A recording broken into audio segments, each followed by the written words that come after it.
అధ్యక్ష, బడ్జెట్ పైన జరిగిన చర్చలో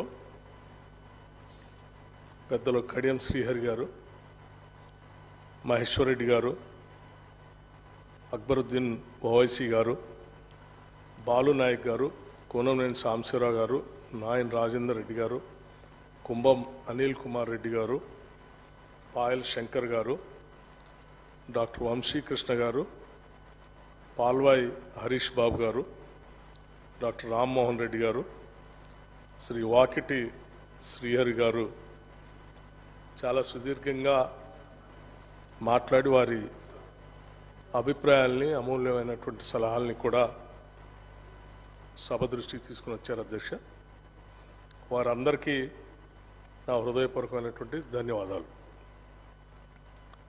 వారు లేవనెత్తినటువంటి అంశాలన్నింటినీ కూడా సాధ్యమైనంత వరకు రాష్ట్ర ప్రభుత్వ పాలన కోసం బడ్జెట్లో పనికొచ్చే అంశాలన్నింటినీ కూడా సహేతుకంగా తీసుకొని ముందుకు వెళ్తామని వారికి మనవి చేస్తూ, కొన్ని అంశాలకు సంబంధించి ప్రత్యేకంగా వారు కొన్ని అభిప్రాయాలు వ్యక్తపరిచారు. అధ్యక్ష, రాష్ట్ర ప్రభుత్వానికి సంబంధించినటువంటి ఆదాయ వ్యయాల అంచనాల గురించి కడియం శ్రీహరి గారు మాట్లాడుతూ, రాబడి అంతగా అనుకున్నంతగా లేదు, కానీ అంచనాలు మాత్రం పెద్దగా చూపించడమే కాకుండా అప్పు కూడా ఎక్కువగా చూపించారు. ఇది ఏ రకంగా ఉపయోగపడుతుందో చెప్పాలని కూడా అడిగారు. అధ్యక్ష, బడ్జెట్ అనేది అధ్యక్ష ఇది రాష్ట్ర ఆదాయ వ్యయాలకు సంబంధించినటువంటి అంశం. అధ్యక్ష, సరే, మా ప్రయత్నం అంతా చేశాం.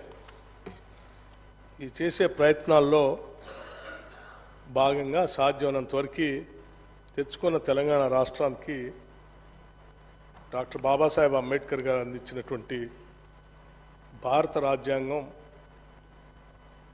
అట్లాగే ఆ ప్రియాంబుల్ ప్రధానమైనటువంటి ఒక స్ఫూర్తిగా ఉండాలనేటువంటి ఆలోచనతోనే డాక్టర్ బాబాసాహెబ్ అంబేద్కర్ గారు రచించినటువంటి భారత రాజ్యాంగంలో ఉన్నటువంటి ఆ పీఠికని గుర్తు చేశాం. గుర్తు చేయటమే కాదు, ఈ బడ్జెట్ తయారు చేసే క్రమంలో వచ్చేటువంటి ప్రతి ఆదాయం, ఖర్చు పెట్టేటువంటి ప్రతి అంశం పైన ఆ రకమైనటువంటి విధానంలో మేము ముందుకు పోతున్నామా లేదా, ఆ రకంగా పోవాలనేటువంటి ఆలోచనతో తయారు చేసినటువంటి బడ్జెట్, ఆ స్ఫూర్తే మాకు ఈ బడ్జెట్ని ప్రజెంట్ చేయడానికి ఉపయోగపడిందని చెప్పడం కోసమే వారి ప్రియాంబల్ని మేము కోట్ చేసాం. అధ్యక్ష, అందులో ఏం చెప్పాము, పౌరులెల్లరికూ సామాజిక, ఆర్థిక, రాజకీయ న్యాయమును, భావము, భావ ప్రకటన, విశ్వాసము, ధర్మము, ఆరాధన, వీటి స్వాతంత్రమును, అంతస్తులోనూ అవకాశంలోనూ సమానత్వం చేకూర్చడానికి సాధ్యమైనంత వరకు ఈ బడ్జెట్ ప్రిపరేషన్లో కేటాయించే ప్రతి రూపాయిని ఆయా శాఖల్లో ఆ రకంగా సమానత్వం తీసుకొని రావటం కోసం, ఆర్థిక సమానత్వం తీసుకొని వచ్చి తద్వారా సామాజిక సమానత్వానికి ఈ సమాజాన్ని ముందుకు తీసుకొని పోవటం కోసం చేసిన ప్రయత్నమే అని చెప్పడం కోసం వారిని ఉదాహరించాం. అధ్యక్ష, అట్లాగే మీరు వారిని ఉదాహరించారు, అసలు ఏ రకంగా దీనికి దానికి సంబంధం ఏంది అని అడిగినప్పుడు కూడా మా అందరి ఆలోచన ఏంటో దాని ద్వారా చెప్పడం కోసమే మా ప్రయత్నం అంతా చేసాం. అధ్యక్ష, అట్లాగే ఇంకోటి, మార్టిన్ లూథర్ కింగ్ గారి గురించి కూడా మీరు మెన్షన్ చేశారు, దానికి దీనికి ఏంటి సంబంధం అని కూడా అన్నట్టుగా ఉంది. అధ్యక్ష, నేను దాంట్లో కూడా మార్టిన్ లూథర్ కింగ్ గారిని కూడా ఎందుకు మెన్షన్ చేశామంటే, ఈ అసమానతలను తొలగించడం కోసం ప్రగతిశీల భావాలు కలిగినటువంటి ప్రజాస్వామ్య ప్రభుత్వాలు ఆలోచన చేసి సమాజాన్ని ముందుకు తీసుకొని పోవాలనేది ఒక ప్రధానమైనటువంటి ఆలోచన. వారి ఆలోచన ఆ రకంగా ఉంది కాబట్టి దాన్ని మాకు స్ఫూర్తిగా తీసుకొని మేము తయారు చేసి బడ్జెట్లో ప్రతి రూపాయి కూడా ఆ రకమైనటువంటి సమాజ నిర్మాణానికి ఉపయోగపడాలని ఆలోచనతో చేశాం. మనుషులంతా సమానంగా సృష్టించబడ్డారు అన్న సత్యానికి ఆదర్శంగా నిలుస్తుందని తలుస్తున్నానని వారు దేశం గురించి, దేశంలో ఉన్నటువంటి అసమానతల గురించి ఆయన చెప్పినటువంటి అంశాలనే ఇక్కడ గుర్తు చేస్తూ, మన ఈ తెలంగాణ సమాజం కూడా అనేక రకాలైనటువంటి అసమానతలకి, ఆర్థిక అసమానతలు, సామాజిక అసమానతలకి ఇక్కడ చాలా పెద్ద ఎత్తున ఉన్నాయి. కాబట్టి వాటిని తొలగించుకోవడం కోసం మనం చేయాల్సిన ప్రయత్నాన్ని ప్రతి బడ్జెట్ సందర్భంలో కూడా దాన్ని స్ఫూర్తిగా తీసుకోవాలనే ఆలోచనతోనే మేము మెన్షన్ చేసింది. సో తప్పనిసరిగా మేము ఇక్కడ తయారు చేసిన ఈ బడ్జెట్, అందించినటువంటి ఈ బడ్జెట్ పూర్తి స్థాయిలో సాధ్యమైనంత మేరకు మా ప్రయత్నం అంతా చేసాం అధ్యక్ష. అట్లాగే చేస్తూ ఈ వచ్చేటువంటి ఆదాయం, వ్యయం సరే, మనం ప్రస్తుత రాజకీయ పార్టీలు ప్రస్తుతం నడుస్తున్నటువంటి తరుణం అంతా కూడా ఏంటంటే రకరకాలైనటువంటి స్కీమ్స్ ప్రజలకి అది చేస్తాం, ఇది చేస్తాం అని చెప్పి అనేక రకాలైనటువంటి హామీలు ఇచ్చి ఆ హామీల్ని అమలు చేయటానికి ఎంత ఖర్చు అవుతుందో ముందుగా లెక్కేసుకొని ఆ ఖర్చు ఎంత వస్తుందో ఆ ఖర్చుకు అనుగుణంగా నీకు ఆదాయం ఉందో లేదో కూడా చూసుకోకుండా బడ్జెట్ తయారు చేసేటువంటి పరిస్థితిని మనం గత 10 సంవత్సరాలు చూసాము అధ్యక్ష.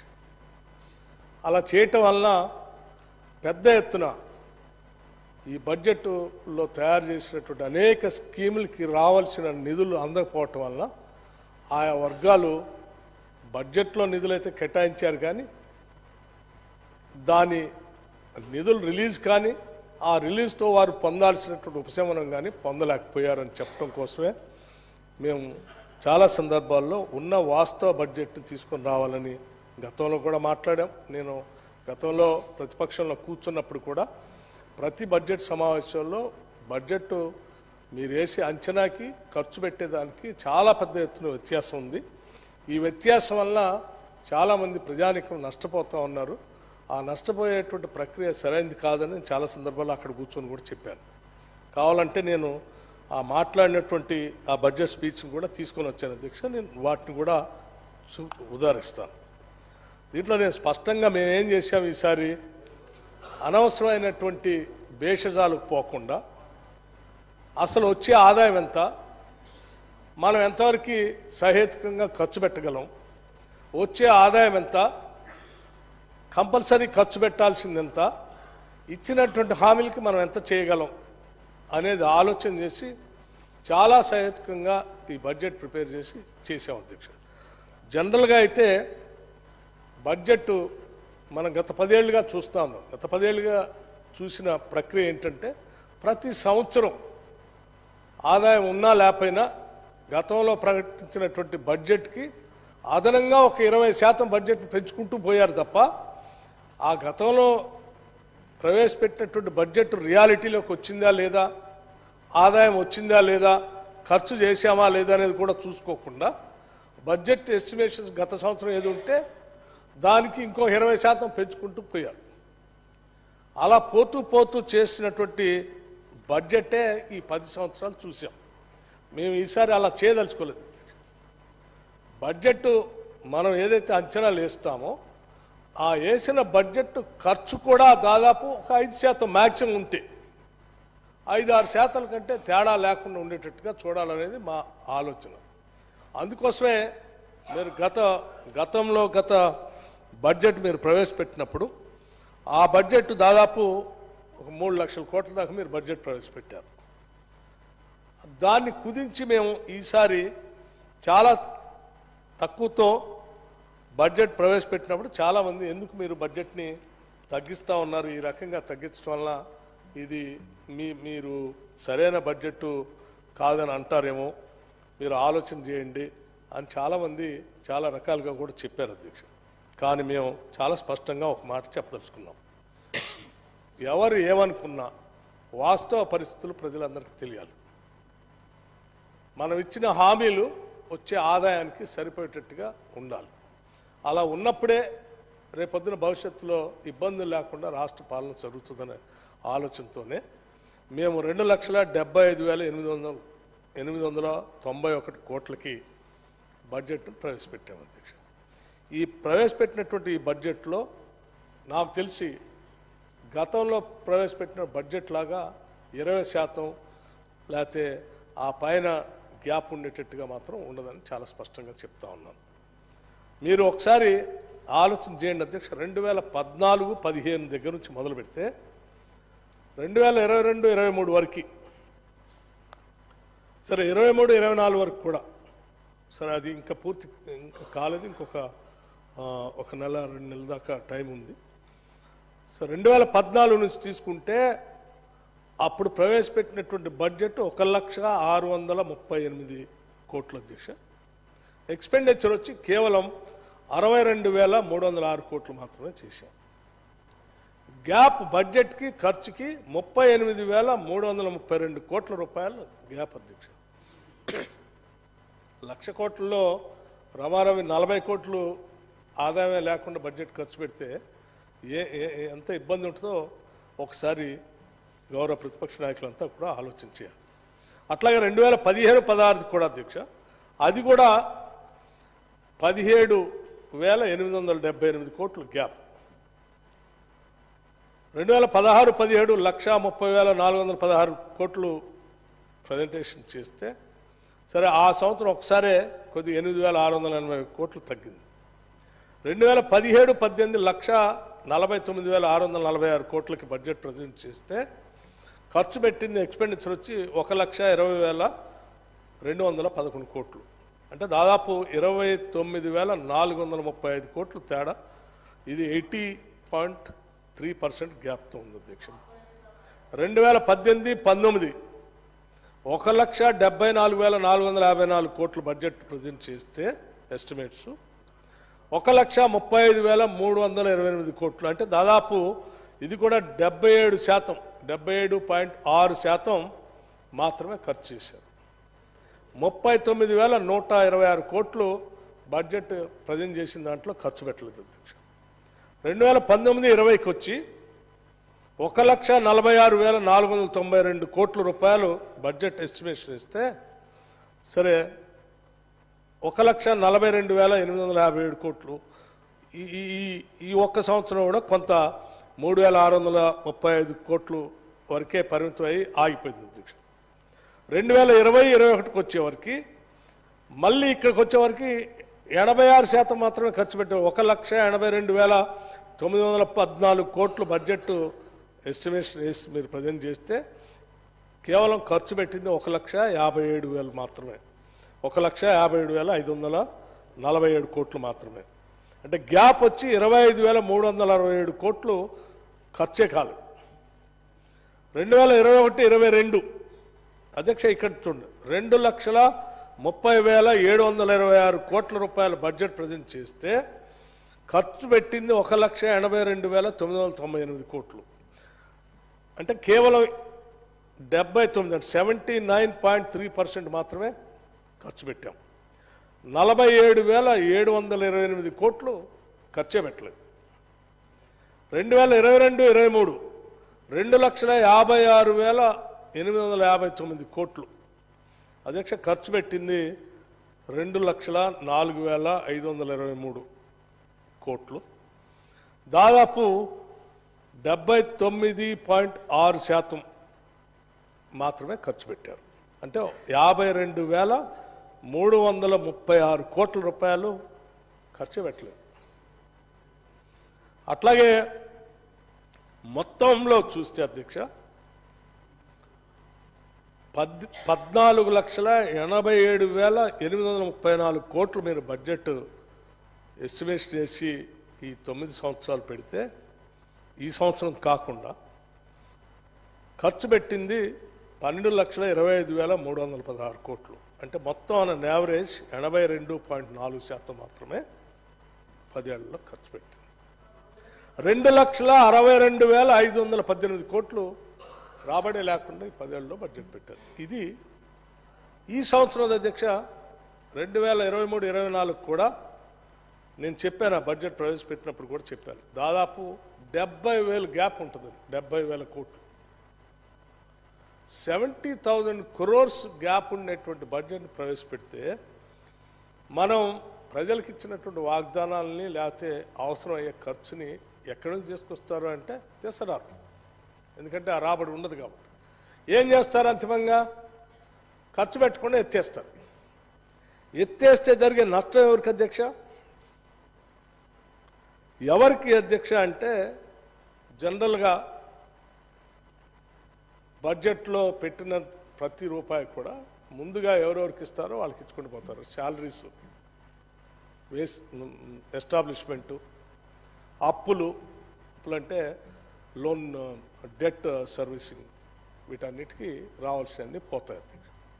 పోయిన తర్వాత అంతిమంగా ఎవరు మిగులుతారంటే డబల్ బెడ్రూమ్ ఇల్లోళ్ళు, 3 ఎకరాల భూమోళ్ళు, లేకపోతే ఇంకో హామీ ఇచ్చి చేస్తామని చెప్పినటువంటి వాళ్ళు. ఇలా పేద ప్రజల కోసం ఏ పథకాలు అయితే, ఉదాహరణకి దళిత బంధు లాంటి పథకం, ఇటువంటివన్నీ ప్రకటించేస్తారు బడ్జెట్లో. అంతిమంగా ఖర్చు పెట్టాల్సినవన్నీ వాటి కోసం ఖర్చు పెట్టి లాస్ట్లో మిగిలిన ఈ స్కీమ్స్ మాత్రం డబ్బులు ఉండవు, ఖర్చు పెట్టరు. చెప్పుకోవటానికి మాత్రం చాలా పెద్ద బడ్జెట్ లాగా ఉంటుంది, వీటన్నిటికీ డబ్బులు కేటాయించినట్టుగా ఉంటుంది. కానీ అంతిమంగా చూస్తే నష్టపోయేది పేదలు, బలహీన వర్గాలు, మహిళలు, పావలా వడ్డీ కోసం లేకపోతే వడ్డీ లేని రుణాల కోసం ఎదురు చూసే సెల్ఫ్ హెల్ప్ గ్రూప్స్ మహిళలు, ఇటువంటి వాళ్ళందరూ అంతిమంగా 10 ఏళ్ల నుంచి నష్టపోతూ వస్తూ ఉన్నారు. స్కీమ్స్ చెప్పుకుంటూ వస్తూ ఉన్నాం, నష్టం మాత్రం వాళ్ళు భరిస్తూ ఉన్నారు. అందుకోసం ఈసారి మేము చాలా ఒకసారి అధ్యక్ష, ఇటువంటి బడ్జెట్ జనరల్గా ఏంటి హెల్తీ బడ్జెట్ ప్రజెంట్ చేసి ఏ రాష్ట్రాల్లో కూడా ఉండవు అధ్యక్ష. ఉదాహరణకి మనం మిగతా రాష్ట్రాలు చూస్తే రాజస్థాన్ లాంటి రాష్ట్రం 116%, 116.4% అంటే బడ్జెట్ పెట్టిన దానికంటే ఖర్చు ఎక్కువ పెట్టారు వాళ్ళు. ఉదాహరణకి 2021-22లో రాజస్థాన్ వాళ్ళు 2,50,247 కోట్ల బడ్జెట్ పెడితే వాళ్ళు ఖర్చు పెట్టింది 2,91,191, అంటే 116% అదనంగా, 100% కాదు, ఇంకో 16% ఎక్స్ట్రానే ఖర్చు పెట్టారు. అంటే వాళ్ళు ప్రకటించిన అన్నీ కూడా చేయడానికి అవకాశం ఉండేటట్టుగా చేసుకున్నారు. అట్లాగే కర్ణాటక కూడా అధ్యక్ష, కర్ణాటక కూడా 113.1%, మధ్యప్రదేశ్ 110.6%, కేరళ 100%, మహారాష్ట్ర 99%, గుజరాత్ 95%, తమిళనాడు 95%, వెస్ట్ బెంగాల్ 93%. ఇలా మిగతా హెల్దీ బడ్జెట్ చేసుకునేటువంటి రాష్ట్రాలన్నీ కూడా దాదాపు 100% పైబడో లేకపోతే 5% అటు ఇటుగానో చేసుకుంటూ వచ్చాయి. మరీ ఎక్కడ బ్యాడ్గా ఉన్నటువంటి రాష్ట్రాలు, కేవలం అంత పెద్ద గ్యాప్తో ఉన్న రాష్ట్రాలు ఏందయ్యా అంటే మొత్తం లిస్టులో చూసుకుంటే పంజాబ్ 74.7%, తెలంగాణ 79.8%. కింద నుంచి 2వ స్థానంలో ఉంది తెలంగాణ అధ్యక్ష. ధనిక రాష్ట్రం, ఆదాయం బాగా ఉండే రాష్ట్రం. మరి ఇటువంటి రాష్ట్రంలో మనం ముందుండాల్సింది కింద నుంచి 2వ స్థానంలో పోయింది. ఇది చాలా బాధ అనిపించింది. Even central government of India చూస్తే కూడా అధ్యక్ష, బడ్జెట్ ప్రజెంటేషన్కి ఎక్స్పెండిచర్ చూస్తే దాదాపు nearing about 92% government of India budget 2014-15. అట్లాగే 2015-16 తీసుకుంటే 100.7%, 2016-17 తీసుకుంటే 99%, 2017-18 తీసుకుంటే 99%, 2018-19 తీసుకుంటే 94%, 2019-20 తీసుకుంటే 96%, 2020-21 తీసుకుంటే 115%, 2021-22 తీసుకుంటే 108%, 2022-23 తీసుకుంటే 106%. అంటే మనం యావరేజ్ తీసుకుంటే 102% అదనంగా కేంద్ర ప్రభుత్వం పెట్టిన బడ్జెట్ ప్రవేశపెట్టిన దాన్ని ఒక 2% ఎక్కువ ఖర్చు పెట్టారు తప్ప ఎక్కడ తక్కువ ఖర్చు పెట్టలేదు. మేము అందుకే ఆలోచన చేసాం అధ్యక్ష, మనం ఈ రకంగా ఇలా చేసుకుంటూ పోతే 20% నుంచి మనం కూడా ఇంకో 20% పెంచితే ఇది 3.5 లక్షల దాకా పోయే ప్రమాదం ఉంది. 3.5 లక్షల దాకా బడ్జెట్ అనౌన్స్ చేసి చెప్పిన స్కీమ్స్ అన్నిటికీ ఇందులో డబ్బులు కేటాయించేసి మనం పెట్టేస్తే ఆ రోజు సపట్లు కొడతారు అందరూ, ఆ రోజు అయిపోతుంది. ఆ తర్వాత ఏంటి అధ్యక్ష, మళ్ళీ ఇదే సేమ్ సిస్టమ్, డెట్ సర్వీసింగ్ డబ్బులు ఇస్తాం, శాలరీస్కి ఇస్తాం, ఎస్టాబ్లిష్మెంట్కి ఇస్తాం, లేకపోతే ఇంకా కొన్ని కంపల్సరీ చేయాల్సినటువంటి లోన్ ఇస్తాం, మళ్ళీ మిగతా స్కీమ్స్ అన్నిటికీ డబ్బు లేకుండా చేతులు ఎత్తేసి మళ్ళీ నెక్స్ట్ ఇయర్ పోతాం. అంటే అమాయకులైనటువంటి ప్రజలు అలా చెప్పినటువంటి వాగ్దానాలు వింటూనే ఉంటారు. బడ్జెట్లో మనం చదివిన అంకెలు చూసి నిజమే మాకు వస్తాయని చెప్పి ఒక దశాబ్ద కాలం ఎట్లయితే డబల్ బెడ్ ఇళ్ళ కోసం జనం ఎట్లా ఎదురు చూశారో, 3 ఎకరాల భూమి కోసం ఎట్లా ఎదురు చూశారో అట్లాగే ఎదురు చూడాల్సిన పరిస్థితి రాకుండా ఉండాలనే అధ్యక్ష మేము చాలా స్పష్టంగా ఆలోచన చేసి మోర్ మీనింగ్ఫుల్గా మాట్లాడు. నాదంతా అయిపోయిన తర్వాత మాట్లాడుతున్నాను. మీకు క్లారిఫికేషన్ ఇస్తాను సార్ క్లారిఫికేషన్ ఇస్తాను. వారు అప్పుడు చెప్పొచ్చు. నేను ఇప్పటిదాకా చెప్పినవన్నీ కూడా స్టాటిస్టిక్స్, పొలిటికల్ స్టేట్మెంట్ నేను ఒక్కటి కూడా ఇవ్వలేదు అధ్యక్ష. నేను చెప్పినవన్నీ కూడా అంకెలు ఇవి మీకు కావాలంటే మీరు కూడా వెబ్సైట్లో పోయి కొట్టి చూడొచ్చు అధ్యక్ష. వెబ్సైట్లో మీరు చక్కగా మీకంతా కంప్యూటరు, మీరు హైటెక్, మీరు చక్కగా చూడవచ్చు సార్. నేను అన్ని పూర్తయిన తర్వాత డెఫినెట్గా I'm coming. I'm not criticising anybody. మీరు మీకు అధ్యక్ష ఇంకా సార్ నేను ఎందుకు ఇంత ఆవేదనతో ఎందుకు చెప్తాను అంటే అధ్యక్ష, ఈ రాష్ట్రం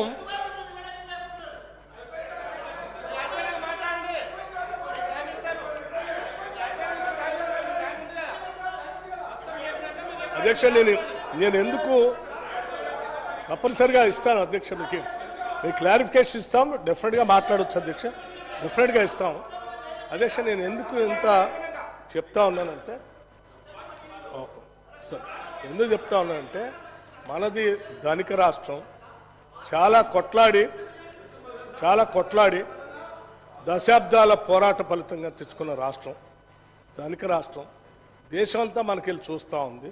ఈ రాష్ట్రం తెచ్చుకున్నారు, వీళ్ళకి ఇంత ఆదాయం వస్తూ ఉంది, ఎంత బాగా అభివృద్ధి చేసుకుంటారో. వీళ్ళు చెప్పినటువంటి హామీలు అన్నిటి ద్వారా ప్రజలందరికీ సింగిల్ బెడ్రూమ్ నుంచి డబుల్ బెడ్రూమ్ అవుతాయి. భూములే నిరుపేద ప్రజలందరికీ 3 ఎకరాల భూమి వస్తుంది, లక్షల ఎకరాల్లో నీళ్లు పారుతూ ఉంటాయి, అందరూ బాగుపడుతూ ఉంటారని రాష్ట్రం అంతా ఎదురు చూస్తాం, దేశం అంతా చూస్తూ ఉంది. అటువంటి చూసే పరిస్థితిలో మనం ఈ రకమైనటువంటి వాస్తవాలకు భిన్నంగా ఇటువంటివన్నీ పెట్టేసి చివరికి 20%, 25% గ్యాప్ ఇచ్చేసి అవన్నీ చేయకపోవటం వలన ఏమవుతుందంటే చాలా ప్రమాదం జరుగుతుంది. ఉదాహరణ మనందరూ తెలిసిందే, ఆనాటి తెలుగు రాష్ట్రాలు 2 కలిసి ఉన్నప్పుడు సత్యం కంప్యూటర్స్ అనే ఒకటి ఉండేది అధ్యక్ష. ఆ సత్యం కంప్యూటర్స్ ఏం చేసిందంటే ఇక్కడ నుంచి సాఫ్ట్వేర్ ఇండస్ట్రీని అద్భుతంగా ఎదుగుతుందని చూపించి ప్రపంచం అంతా బాగా చూస్తున్న తరుణంలో టక్కున ఒకసారి ఉన్న వాస్తవం బయటపెట్టింది. ఉన్న వాస్తవం ఒకసారి బయటపెట్టే వరకు అప్పటి వరకు తెలుగు రాష్ట్రాల తనమానికంగా ఉన్నటువంటి సత్యం కంప్యూటర్స్ ఏమైంది అధ్యక్ష? పెంచి పోషించుకొని తయారు చేసుకున్న కంపెనీ మొత్తం పూర్తిగా పెద్ద డోల్ డ్రమ్స్లో పడి చివరికి ఆయన చేతుల్లో లేకుండా ఎక్కడికో వెళ్ళిపోయింది. అంత ప్రమాదకరమైన పరిస్థితుల్లో నెట్టివైపు ఉన్న వాస్తవాలకు దూరంగా మనం భ్రమలు కల్పిస్తూ ముందు తీసుకొని పోయి లేనిదంతా ఉన్నట్టు చూపించుకుంటూ పోతే చాలా ప్రమాదకరమైన పరిస్థితుల్లో పోతాం. అలా పోకుండా ఉండాలనేటువంటి ఆలోచనతోనే మేము ఉన్న వాస్తవాన్ని జాగ్రత్తగా బయటికి తీసుకొని వచ్చి ఇగో మన ఆదాయం ఇంత ఖర్చులు ఇంత మంచి పోలేమనే ఉద్దేశంతో మేము కుదించి వాటన్నిటినీ జాగ్రత్త తీసుకొని వచ్చాం అధ్యక్ష. మీరు దయచేసి తప్పు కాదా ఇది చూపించడం వల్ల ఏం చేసాం అధ్యక్ష? 10 ఏళ్ళ నుంచి బీసీ మైనార్టీ కార్పొరేషన్లో లోన్లు ఇవ్వలేకపోయాం, బీసీ కార్పొరేషన్లో లోన్లు ఇవ్వలేకపోయాం, ఎస్సీ ఫైనాన్స్ కార్పొరేషన్లో లోన్లు ఇవ్వలేకపోయాం, దళిత బంధు డబ్బులు ఇవ్వలేకపోయాం, హౌసింగ్ డబ్బులు ఇవ్వలేకపోయాం, 3 ఎకరాల ల్యాండ్కి భూములు ఇవ్వలేకపోయాం, గొర్రెల పెంపరైన డబ్బులు ఇవ్వలేకపోయాం. ఇట్లా చెప్పుకుంటూ పోతే చివరికి రైస్ సబ్సిడీకి ఇవ్వాల్సిన వాటికి కూడా ఇవ్వలేకుండా పోయాం. అందుకోసమే వీటినన్నింటినీ జాగ్రత్తగా ఆలోచన చేసి మేము ఒక క్రమ పద్ధతిలో బడ్జెట్ని తయారు చేసి హెల్దీ బడ్జెట్గా ఇచ్చిన హామీలు, మనకున్న ఖర్చు, ఉన్న ఆదాయం వీటన్నిటిని బేరీ చేసుకొని ప్రవేశపెట్టాం అధ్యక్ష. దీన్ని దయచేసి అందరూ సభలో ఉన్నటువంటి వాళ్ళంతా రాష్ట్ర పరిస్థితి గమనంలో తీసుకొని కేవలం ప్రభుత్వం కాదు మేము కూడా సహకరిస్తాం, మనందరం కలిసి తెలంగాణని నిర్మించుకుందాం అనేటువంటి దశలో ముందుకొచ్చి అభినందనలు తెలుపుతారని అనుకున్నాం. కానీ అట్లా చెప్పకుండా ఇంకేవో మాట్లాడుతూ చెప్పడం కొంత బాధ అనిపించింది అధ్యక్ష. అందుకే మరొకసారి నేను ఆ వాస్తవాలన్నీ మీకు చెప్పాను అధ్యక్ష. అట్లాగే కడియం శ్రీహరి గారు ఇంకో మాట కూడా మాట్లాడారు. మరి మీరు ఫిజికల్ డెఫిసిట్ 53,228 కోట్లు చూపిస్తున్నారు చెప్పారు కదా, మరి మీకు ఇంత అప్పు యాడ్ నుంచి వస్తుంది ఎట్లా చేస్తూ ఉన్నారు అధ్యక్ష. ఇప్పుడు అప్పు ఈ తెచ్చిన అప్పుల్ని కట్టడానికి అప్పులు చేయని తప్పట్లేదు అధ్యక్ష. డెట్ సర్వీసింగ్ మీరు తీసుకొచ్చిన అప్పులన్నీ కూడా ఇప్పుడు ప్రిన్సిపల్ అమౌంట్ అట్లాగే ఇంట్రెస్ట్ కూడా కట్టాల్సిన పరిస్థితి ఉత్పన్నమైంది అధ్యక్ష. ఇప్పుడు వాటన్నిటిని క్లియర్ చేయకపోతే ఇది చివరికి ఏమవుతుందంటే ఆర్బీఐ వాళ్ళు అసలు దీన్ని మనం వచ్చిన డబ్బులంతా వాళ్ళకే కట్టేసుకుంటూ పోతాం. చివరికి జీతాలు కూడా ఇవ్వలేనటువంటి పరిస్థితి వస్తుంది. అందుకోసమే తప్పనిసరి పరిస్థితుల్లో మీరు చేసినటువంటి ఇబ్బందికరమైనటువంటి పరిస్థితుల వలన ఈరోజు అది కూడా మేము మళ్ళేదో మేము లిమిట్ దాటి పోవాలనేటువంటి ఆలోచన లేకుండా ఎఫ్ఆర్బిఎం లిమిట్లోనే ఉండేటట్టుగా జాగ్రత్తగా ఆలోచన చేసి ఈ అప్పులు తీసుకుపోయే క్రమంలో తీసుకున్నాము. ఉదాహరణ జిఎస్డిపి అధ్యక్ష, మీకు జిఎస్డిపి అంత పెరగలేదు కదా, ఎట్లా ఎంత వచ్చిందని అంటే నిజమే పెరగలేదు కాబట్టి మాకు తగ్గింది. ఈ జిఎస్డిపి 2023-24 సంబంధించి బడ్జెట్ ఎస్టిమేషన్స్ అట్లాగే ఇప్పుడు బడ్జెట్ ఎస్టిమేషన్స్లో 2023-24 సంబంధించి 14,16,133 కోట్లు, 2024-25 సంబంధించి 16,30,922 కోట్లు. జిఎస్డిపి గ్రోత్ సరే గతంలో 16.0% ఉంది, ఇప్పుడు 12% ఉంది, 12.5% మాత్రమే ఉంది. ఈ ఎలిజిబుల్ నెట్ బారోయింగ్స్కి వచ్చేవారికి ఇప్పుడున్నటువంటి ఈ జిఎస్డిపి ప్రకారం 56,438 కోట్లకు వస్తూ ఉంది. అట్లాగే మేము రీపేమెంట్స్ కూడా 17,100 కోట్లు కడతా ఉన్నాం అధ్యక్ష. ఆ 17,000 మనం రీపేమెంట్ చేస్తున్నాం కాబట్టి అది కూడా యాడ్ అవుతా ఉంది. అట్లాగే జీపీఎఫ్ ఇన్సూరెన్స్ ఫండ్ సంబంధించి దాన్ని లెస్ చేసి 4,000 లెస్ చేశాం. అట్లాగే లెస్ ఇది కూడా చేస్తున్నాం. ఆఫ్ బడ్జెట్ బారోయింగ్ 2021-22 సంబంధించి 8,814 కోట్లు, దీన్ని కూడా లెస్ చేస్తే గ్రాస్ బారోయింగ్స్ వచ్చేవరకల్లా 60,625 కోట్లకి వస్తూ ఉంది అధ్యక్ష. దీనికి సంబంధించి ఓపెన్ మార్కెట్లో 59,625 కోట్లు, నాబార్డ్ నుంచి 1,000 కోట్లు, టోటల్గా 60,000 కోట్లని జిఎస్డిపికి అనుగుణంగానే ప్రతిపాదించడం చేశాం తప్ప ఆఫ్ బారోయింగ్స్లోకి వెళ్ళలేదు అధ్యక్ష. ఇది స్పష్టంగా మరొకసారి మీకు చెప్పాలని ఆలోచిస్తూ చెప్తాను. అట్లాగే కడియం శ్రీహరి గారు అప్పులు మీరు వైట్ పేపర్ పెట్టేసి లేకపోతే ఇందులోనూ విపరీతంగా ఉందని మాకు చూపిస్తూ ఉన్నారు, మనకు ఉన్నది కేవలం 27% అని ఒక లెక్క చెప్పారు అధ్యక్ష. అయితే ఈ 27% ఉంది కరెక్ట్. ఈ 27% ఎప్పుడు దేంట్లో ఉంది అధ్యక్ష? బడ్జెట్ బారోయింగ్స్ వరకు సంబంధించినంత మాత్రమే వరకే ఈ 27% తెలంగాణలో 22%గా కనిపిస్తుంది. 22 నంబర్లో 27.9%గా కనిపిస్తాం. మరి ఈ బడ్జెట్ అయితే రుణాలను కూడా తీసుకుంటే అదే అందరూ తీసుకుంటాను, అది కూడా చెప్తాను, అన్ని స్టేట్లు కూడా తీసుకుంటాం అధ్యక్ష. ఎఫ్ఆర్బిఎం లోన్స్ 1/12/2023కి సంబంధించి 3,89,623 కోట్లు అధ్యక్ష. అవుట్ స్టాండింగ్ గ్యారంటీస్ అండ్ 1/12/2023కి సంబంధించి 2,82,084 కోట్లు అధ్యక్ష. పెండింగ్ బిల్స్ యాజ్ ఆన్ 19/12/2023కి సంబంధించి 40,154 కోట్లు అధ్యక్ష. అంటే టోటల్గా 7,11,911 కోట్లు రాష్ట్రం మీద అప్పుగా భారంగా ఉంది అధ్యక్ష. ఇది ఓవరాల్గా ఈరోజు ఉన్నటువంటి పరిస్థితి. మరి దీన్ని మీరు అది కూడా యాడ్ చేసి చెప్తాను అధ్యక్ష. ఈ సంవత్సరం కూడా చెప్తాను మీకు. నెల రోజులే కదా మేము వచ్చింది, అది ఎందుకు చేసామో కూడా చెప్పా. ఇప్పుడు అది చేయకపోతే జీతాలు ఇవ్వలేనటువంటి పరిస్థితి తీసుకొచ్చారు మీరు అధ్యక్ష. జిఎస్టిపి 2023-24 14,49,708 కోట్లు అధ్యక్ష. డెట్ టు జిఎస్డిపి రేషియో వచ్చి 27% ఉన్నారు కదా అధ్యక్ష. ఈ రేషియో చూస్తే 49.1% ఉంది అధ్యక్ష. Debt to GSDP ratio pending బిల్లులు మరియు ఇతర బడ్జెట్ అన్నీ కలుపుకొని 49% చేరింది. 49%కి చేరింది అధ్యక్ష. దీన్ని మీరు గమనంలో తీసుకోవాల్సినటువంటి పరిస్థితి అధ్యక్ష. అట్లాగే RBI is functioning under the RBI, Government of India, government. I am not yielding, sir. Let me complete it. Government of India control lone RBI, Government of India పర్యవేక్షణ చేస్తూనే ఉంటుంది అధ్యక్ష. గవర్నమెంట్ ఆఫ్ ఇండియానే చాలా స్పెసిఫిక్గా బడ్జెట్ రుణాలని బడ్జెటేతర రుణాలని రెండింటిని కలిపి మేము FRBM లిమిట్స్లోనే చూస్తామని చాలా స్పష్టంగా ఆర్థిక శాఖ మంత్రి గారు గత సంవత్సరం చెప్పడం జరిగింది అధ్యక్ష. ఇది మనందరికీ తెలిసింది. దానికే మీరు కూడా మీరు FRBM లిమిట్లో GSDPలో తీసుకోవాల్సినటువంటి ప్రకటించిన దాన్ని కూడా కుదించుకొని మీరు ఆ లెక్కలు ఈ లెక్కలు కలుపుకొని మీరు ఒక 20,000 కోట్లు 10,000 కోట్లు కుదించుకున్నారు కూడా గత సంవత్సరం. సో అది మీకు కూడా తెలుసు. అట్లాగే అధ్యక్ష కడియం శ్రీహరి గారు ఇంకో మాట కూడా అడిగారు అధ్యక్ష. రాష్ట్రంలో కరెంటు ఇబ్బందుల్లో ఉంది. మేము ఉన్నటువంటి సమయంలో పర్ క్యాపిటా మొదటి స్థానంలో ఉంది. ఇప్పుడు ఆ స్థానం లేకుండా పోయింది. మీరు ఇట్లా చేస్తే ఎట్లా అని నేను అంటున్నాను అధ్యక్ష.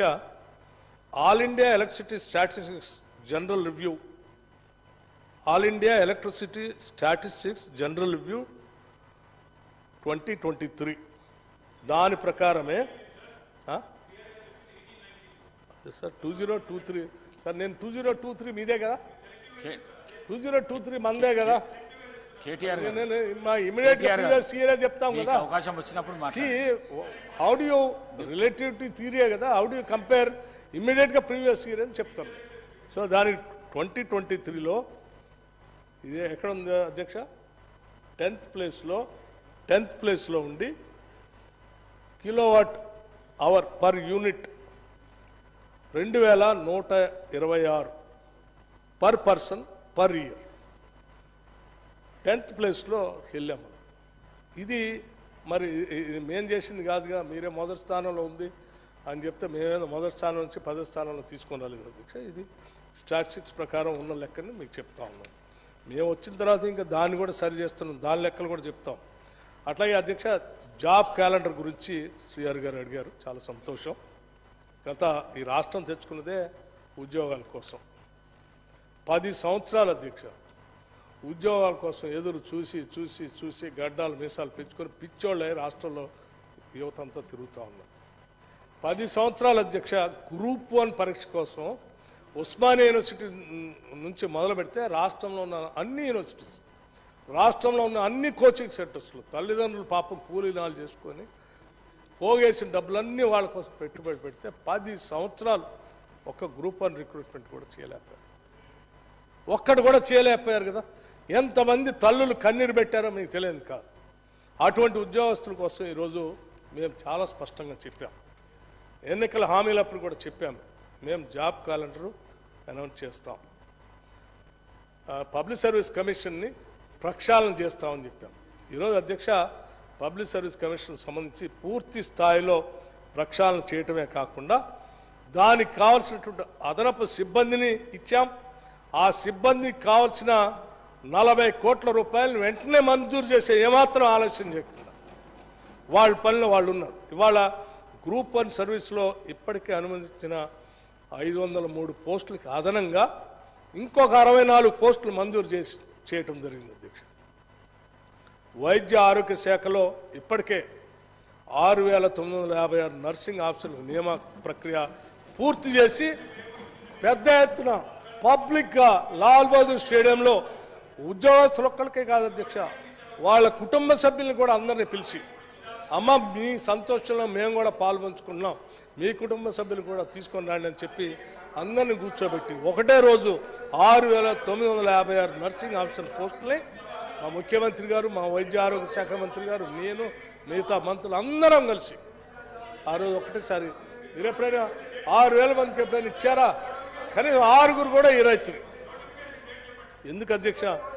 అట్లాగే సింగరేణి కాలనీస్లో 412 కారుణ్య నియామకాలు, 29 మందికి ఉద్యోగ నియామకాలు భర్తీ ప్రక్రియ పూర్తి చేసి వారికి నియామక పత్రాలు సాక్షాత్తు డాక్టర్ బాబాసాహెబ్ అంబేద్కర్ సాక్షిగా పబ్లిక్గా డయాస్ ఏర్పాటు చేసి వారితో పాటు వారి కుటుంబ సభ్యులను కూడా అందరూ పిలిచి, అమ్మ ఉద్యోగాల పండగ, ఉద్యోగాల జాతర మొదలుపెట్టాము ఈ రాష్ట్రంలో. ఇది ఆరంభం మాత్రమే, అంతం కాదు. ఈ సంవత్సరం మొత్తం ఇటువంటి జాతరలే ఉంటాయి ఈ రాష్ట్రంలో అని చెప్పి ఒక కార్యక్రమం చూసాం. అంతెందుకు అధ్యక్ష, ఈరోజు కూడా ఆలస్యమైంది. ఈరోజు కూడా ఇంకొక గంటలో ఇంకొక 2000 మందికి సోషల్ వెల్ఫేర్ డిపార్ట్మెంట్లో సంబంధించి రెసిడెన్షియల్ స్కూల్ సంబంధించి ఇవాళ వాళ్ళకు కూడా పిలిచి భారీ ఎత్తుగా హైదరాబాద్ పిలిచి నియామక పత్రాలు అందిస్తాం. ఈ రాష్ట్రంలో నిరుద్యోగ యువకులు వాళ్ళు కన్న కళలు నిజం చేయటం కోసం ప్రతిరోజు వాళ్ళ కోసం ఆలోచన చేస్తాం అధ్యక్ష. సాధ్యమైనంత వరకు ఈ ఉద్యోగాల జాతర కొనసాగుతూనే ఉంటుంది అధ్యక్ష. దయచేసి వారికి కూడా ఈ వేదిక నుంచి వారికి కూడా నేను ఆహ్వానిస్తా ఉన్నాను. ఈ ఉద్యోగ నియామక పత్రాలు అందించేటప్పుడు దయచేసి మీరు కూడా అందులో వచ్చి పాల్గొని, ఇది మన రాష్ట్రం అధ్యక్ష, మన యువత వాళ్ళంతా మీరు కూడా ఆనందంలో పాలు పంచుకోవాల్సిందిగా కోరుతా ఉన్నాను. అట్లాగే అధ్యక్ష, పోలీసు నియామక సంస్థ ద్వారా నిన్ననే అనుకుంటాను, లాల్ బహదూర్ స్టేడియంలో అధ్యక్ష 13,444 పోస్టులు భర్తీ ప్రక్రియ పూర్తి చేసి వారికి నియామక పత్రాలు కూడా అందించారు. ఇంకే కాదు, ఇంకా ఉన్నాయి సార్ శ్రీహర్ గారు, వీటితో పాటు ఇంకా చాలా ఉన్నాయి. అందులో చిన్న కొన్ని పొరపాట్లు కూడా దొరికి వాటిని కూడా సరిచేసి ఇంకా ఇవ్వబోతా ఉన్నాం. మిగతా హామీల మేరకు కూడా పూర్తి చేస్తామని చెప్పి మీ అందరికీ దృష్టి తీసుకొని వస్తాను. దయచేసి దీన్నంతా కూడా మీరు సావధానంగా ఆలకించి, రాష్ట్రం ఇవాళ ప్రజాస్వామ్యయుతంగా ప్రగతిశీలంగా ప్రతి రూపాయి ప్రజల కోసం ఖర్చు పెడతా ఉన్నారు, ముందుకు పోతూ ఉంది. ఈ తెలంగాణ నిర్మాణం జరుగుతూ ఉంది. ఆనందించండి, సంతోషించండి, అభినందించండి. అట్లాగే అధ్యక్ష 6 గ్యారంటీల గురించి కూడా అడిగారు అధ్యక్ష. మేము కట్టుబడి ఉన్నాం అధ్యక్ష, 6 గ్యారంటీలు పూర్తిగా కట్టుబడి ఉన్నాం, మేము గాలికి వదిలేలే. అందుకోసమే 6 గ్యారంటీల గురించి ఉన్న బడ్జెట్లోనే మీలాగా 6 గ్యారంటీలకు కావాల్సిన ఖర్చంతా లెక్కేసి దానంతా బడ్జెట్లో యాడ్ చేసి మేము 4 లక్షల కోట్లు బడ్జెట్ పెడుతున్నాం, ఆ 4 లక్షల కోట్ల గ్యారంటీలకు 1,5 లక్షలు ఇస్తున్నాం, మిగతాదంతా వీటి కోసం ఖర్చు పెడుతున్నాం చెప్పలేదు అధ్యక్ష. వాస్తవ రాబడి ఎంత చూసాం. ఆ ఉన్న దాంట్లోనే జాగ్రత్తగా జీతాలు ఇచ్చేవాళ్ళకి జీతాలు ఇస్తున్నాం, పెన్షన్ ఇచ్చేవాళ్ళకి పెన్షన్లు ఇస్తున్నాం, ఏంటి డెట్ సర్వీసింగ్ చేయాల్సింది డెట్ సర్వీసింగ్ చేస్తున్నాం, మేము ఇచ్చిన హామీలు ఏం చేయాలో చేస్తున్నాం, రైతు భరోసా కోసం ఏం చేయాలో అది చేస్తున్నాం. వాటన్నింటినీ జాగ్రత్తగా లెక్కలేసి ఈ 6 గ్యారంటీలకి 53,196 కోట్లు ప్రాథమిక అంచనాల ప్రకారం వీటిలో కేటాయించాము. ఇది తప్పే ఉంది దీంట్లో, అది కూడా ఓటాన్ అకౌంట్ బడ్జెట్ అధ్యక్ష. అట్లాగే రైతు భరోసా అధ్యక్ష, రైతు బంధు బంద్ చేశారు. రైతు భరోసాకి ఏం పెట్టారని నేను చెప్తున్నాను అధ్యక్ష చాలా స్పష్టంగా. నిజంగా ఎవరైతే రైతుల కోసం ఎవరైతే ఆలోచన చేస్తారో వాళ్ళందరూ మేము అనౌన్స్ చేసిన రైతు భరోసా కార్యక్రమాన్ని అభినందిస్తారు అధ్యక్ష. ఒట్టి మేము గాలి చేయట్లేదు, అది మేము భరోసా ఇవ్వటమే కాదు, గ్రామ సభలు కూడా పెట్టాం. గ్రామ సభలు పెట్టి దానికి తగినట్టు అప్లికేషన్లు కూడా మేము ఆహ్వానించాం. ఎవరెవరు రైతు భరోసా కోసం అప్లై చేసుకుంటున్నారో చేయండి అని చెప్పి ఆ అప్లికేషన్స్ వచ్చిన దాని ప్రకారం అంచనాల ప్రకారం ప్రాథమిక అంచనాల ప్రకారం ఈ సంవత్సరమే దానికి 15,075 కోట్లు నిధులు కేటాయించాము ఇందులో. అట్లాగే చేయూత కింద అధ్యక్ష ప్రాథమిక అంచనాల ప్రకారం అది కూడా అప్లికేషన్స్ గ్రామ సభలు పెట్టాం, 14,861 కోట్లు కేటాయించాం. అట్లాగే అధ్యక్ష ఇందిరమ్మ ఇళ్ల కోసం దరఖాస్తులు ఆహ్వానించాం. అర్హులైనంత వరకు మేము అప్లికేషన్స్ అన్నింటినీ వెరిఫై చేస్తూ ఉన్నాం. ఆ వెరిఫై చేసినటువంటి వాటిలో ప్రతి నియోజకవర్గానికి 3,500 ఇళ్ళు మేము ఈ సంవత్సరం కట్టిస్తామని చెప్పాం. దానికి సంబంధించినంతవరకు ఈ బడ్జెట్లోనే 7,740 కోట్లు పెట్టాము అధ్యక్ష. ఇతర నిధుల్ని ఇతర నిధులు కావాల్సిన నిధులు కూడా మేము సమీకరించుకోవడానికి హడ్కోనో లేకపోతే ఇతరత్ర హౌజింగ్ సంబంధించినటువంటి కార్పొరేషన్లు ఉంటే వాటి దగ్గర నుంచి కూడా కొంత నిధులు తీసుకొని వచ్చి ఈ సంవత్సరం మీ అందరికీ మరొకసారి భరోసా ఇవ్వటమే కాదు మాట కూడా ఇస్తున్నాం. 3,500 ఇళ్ళు ప్రతి శాసనసభ నియోజకవర్గంలో శాంక్షన్ చేస్తాం, మొదలుపెట్టిస్తాం. అట్లాగే అధ్యక్ష మహాలక్ష్మి ఆర్టీసీలో ఉచిత ప్రయాణం అధ్యక్ష మీరు ఒకసారి ఏం చేస్తున్నారు నెలకి 300 కోట్లు ఇప్పటికే అదనంగా ఇవ్వటం మొదలుపెట్టాం అధ్యక్ష. గత నెల ఇచ్చాం, ఈ నెల ఇస్తున్నాం. బడ్జెట్లో 4084 కోట్లు దీనికోసం కేటాయించాం. ఇప్పటికే 16 కోట్ల ఉచిత ప్రయాణాలు మహిళలు 0 టికెట్తో రాష్ట్ర వ్యాప్తంగా ఈ బస్సులు ఉపయోగించుకున్నారు అధ్యక్ష. దీనికి కావాల్సిన డబ్బులు ఇస్తా ఉన్నాం. ఈరోజు ఆర్టీసీ వాళ్ళు కూడా చాలా సంతోషంగా ఉన్నారు. అట్లాగే గృహజ్యోతికి సంబంధించి 200 యూనిట్ ఫ్రీ పవర్ 2418 కోట్లు కేటాయించాం. ఇప్పటిదాకా అర్హులైన వారికి ఈ నిధులు మొత్తం అప్లికేషన్స్ ఎవరెవరైతే ఇచ్చారో వాటన్నిటి వెరిఫై చేసి అర్హత ఉన్నటువంటి వాళ్ళందరికీ సరిపోయేంత నిధులు కేటాయిస్తాం. ఈ సరిపోకపోతే ఇంకా కేటాయిస్తాం. అట్లాగే ఎల్పిజి సిలిండర్కి 723 కోట్లు 500 రూపాయలకే ఉచితంగా ఎల్పిజి సిలిండర్ ఇచ్చేటువంటి మహాలక్ష్మి పథకానికి కూడా దీంట్లో నిధులు కేటాయించాం. రాజీవ్ ఆరోగ్యశ్రీ పథకం కింద 1065 కోట్లు కేటాయించాం. అట్లాగే మహాలక్ష్మి పథకంలో ఇప్పటివరకు వచ్చిన దరఖాస్తుల పరిశీలన జరుగుతూ ఉంది. నెలకి 2500 ఇవ్వటానికి తగిన నిధులు ప్రాథమిక అంచనాల మేరకు కూడా 7230 కోట్లు ఇవ్వటం జరిగింది అధ్యక్ష. ప్రాథమిక అంచనాల ప్రకారం ఇంకా మిగతా అంచనాలు వచ్చిన తర్వాత ఎట్లా మళ్ళీ ఫైనల్ బడ్జెట్ ఉంటుంది, అప్పుడు తప్పనిసరిగా దానికి సంబంధించినటువంటి విధంగా దాంట్లో కూడా ఆ కార్యక్రమాలు చేపడతాం అధ్యక్ష. అట్లాగే శ్రీహరి గారితో పాటు అక్బరుద్దీన్ ఓవైసీ గారు కూడా మాట్లాడారు అధ్యక్ష. ఓవైసీ గారు మాట్లాడుతూ సరే కొన్ని టెక్నికల్ అంశాలు సభ దృష్టికి తీసుకుని వచ్చారు. ఇందులో పంచాయతీరాజ్ శాఖకు సంబంధించి 40,000 కోట్లు కేటాయించారు. దాంట్లో కొంత వేరువేరుగా ఆ డిమాండ్స్ పద్దుల్లో చూస్తే వేరువేరుగా ఉందని అన్నారు అధ్యక్ష. ఇది ఈ బుక్లో లెక్కలు టెక్నికల్ ఇష్యూ ఒకసారి స్పష్టంగా చూసుకుంటే ఆ 40,000కి కరెక్ట్గా సరిపోతుంది అధ్యక్ష. సభకి మీ ద్వారా వారు సభలో లేరు, వారికి కానీ సభ అందరు దృష్టి తీసుకొని రాదలుచుకున్నాను. ఈ పంచాయతీరాజ్ శాఖలో పిఆర్ డిమాండ్ అంటే పద్దుకు సంబంధించి 11,825 కోట్లు. అట్లాగే గ్రామీణ అభివృద్ధి పద్దు 32లో 19,640 కోట్లు. ఇవన్నీ ఎందుకు ఇది లైక్ ఆసరా, ఎన్ఆర్జిఎస్, పిఎంజిఎస్వై, ఆర్డబ్ల్యూఎస్ ఎట్సెట్రా ఈ గ్రామీణ అభివృద్ధిలోనే నుంచి అమలు చేస్తాం కాబట్టి ఈ పద్దులు దీంట్లో పెట్టాము అధ్యక్ష పంచాయతీరాజ్ దాంట్లోనే. అట్లాగే సోషల్ వెల్ఫేర్ డిపార్ట్మెంట్లో పద్దు 21 5,815 కోట్లు. ఇది సోషల్ వెల్ఫేర్ డిపార్ట్మెంట్ అయినా ఈ దీనికి సంబంధించినటువంటి ఈ పెన్షన్స్, ఆసరా ఇవన్నీ కూడా ఈ rural development Panchayati Raj department implement చేస్తుంది కాబట్టి దాంట్లో యాడ్ అవుతుంది అధ్యక్ష. అట్లాగే ట్రైబల్ వెల్ఫేర్ కూడా పద్దు నెంబర్ 22లో చూస్తే 2,800 కోట్లు ఉంటాయి అధ్యక్ష. ఇవి అన్నీ వేరువేరు డిపార్ట్మెంట్స్ అయినప్పటికీ వీటిని ఇంప్లిమెంటింగ్ ఏజెన్సీ పంచాయతీరాజ్ కాబట్టి ఆ పంచాయతీరాజు శాఖకి 40,000 కోట్లుగా చూపించడం జరిగింది అధ్యక్ష. అట్లాగే బీసీ వెల్ఫేర్, మైనార్టీ వెల్ఫేర్లో ఎస్సీ, ఎస్డిపి, ఎస్టీడిఎఫ్ ఎలొకేషన్ దాంట్లో చూపించలేదంటే అక్కడ ఆ మైనార్టీ వెల్ఫేర్ కానీ బీసీ వెల్ఫేర్లో ఎస్సీ డెవలప్మెంట్, ఎస్టీ డెవలప్మెంట్కి సంబంధించిన ఖర్చులు అందులో ఉండవు కాబట్టి దాంట్లో చూపించలేదు అధ్యక్ష.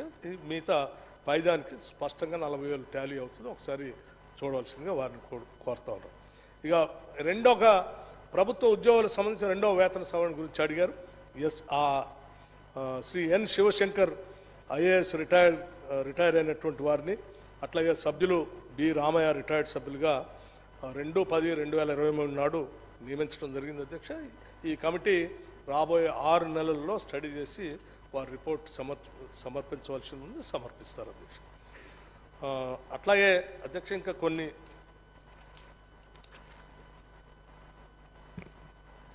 సప్లిమెంటరీ ఎస్టిమేట్స్ గురించి కూడా అడిగారు అధ్యక్ష. దానికి సంబంధించి సపరేట్గా సప్లిమెంటరీ ఎస్టిమేట్స్ నేను ఎందుకు చేసామని లాస్ట్ ముగించేటప్పుడు చెప్తాను అధ్యక్ష. అక్బరుద్దీన్ గారు ఓల్డ్ సిటీకి సంబంధించినటువంటి కొన్ని అంశాలు కూడా అడిగారు. ఆ ఓల్డ్ సిటీలో వారు చార్మినార్ సంబంధించి బ్యూటిఫికేషన్ గురించి, అట్లాగే అక్కడ ఇంకా కొన్ని గ్రేటర్ హైదరాబాద్ సంబంధించి 2 BHK హౌస్ గురించి, కుక్కకాటు నివారణ గురించి, అట్లాగే లాడ్ బజార్ మేరాల నుండి సుందరీకరణ గురించి అడిగారు. అట్లాగే 11 153 కోట్లు కొన్ని బిల్లులు పెండింగ్గా ఉన్నాయి. ఆ పెండింగ్ గురించి కూడా అడిగారు. రంజాన్ పండుగకు సంబంధించి అడిగారు. ముషీరాబాద్ వద్ద గుడిసెల తొలగింపు గురించి అడిగారు. ఓల్డ్ సిటీకి కృష్ణా జలాల నుంచి పాక్షిక నీటి సరఫరా గురించి అడిగారు. నీటి వేసవిలో నీటి ఎద్దడి రాకుండా చూడాలన్నారు.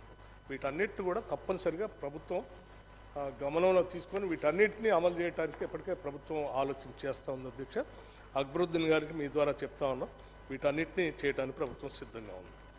అట్లాగే పాత నగరంలో మెట్రో పనుల గురించి కూడా అడిగారు. ఇప్పటికే గౌరవ ముఖ్యమంత్రి గారు పాత నగరంలో మెట్రో పనులకు సంబంధించి రివ్యూ చేయటం జరిగింది.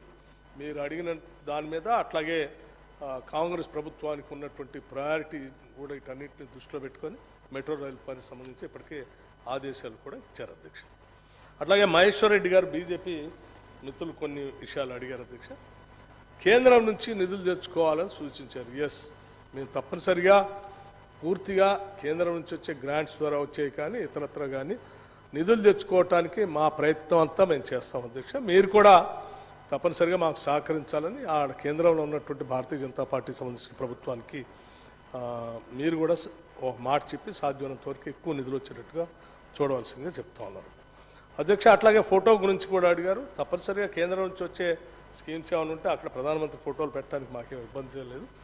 అట్లాగే రాష్ట్ర ప్రభుత్వం నుంచి వచ్చే స్కీమ్స్లు వచ్చే వాటి ద్వారా వాటిలో కూడా మీరు కూడా అదే స్థాయిలో ఆయా రాష్ట్రాలకు సంబంధించిన ముఖ్యమంత్రులు ఫోటోలు కూడా పెడితే బాగుంటుంది అనేది నా సూచన. అధ్యక్ష, అట్లాగే అధ్యక్ష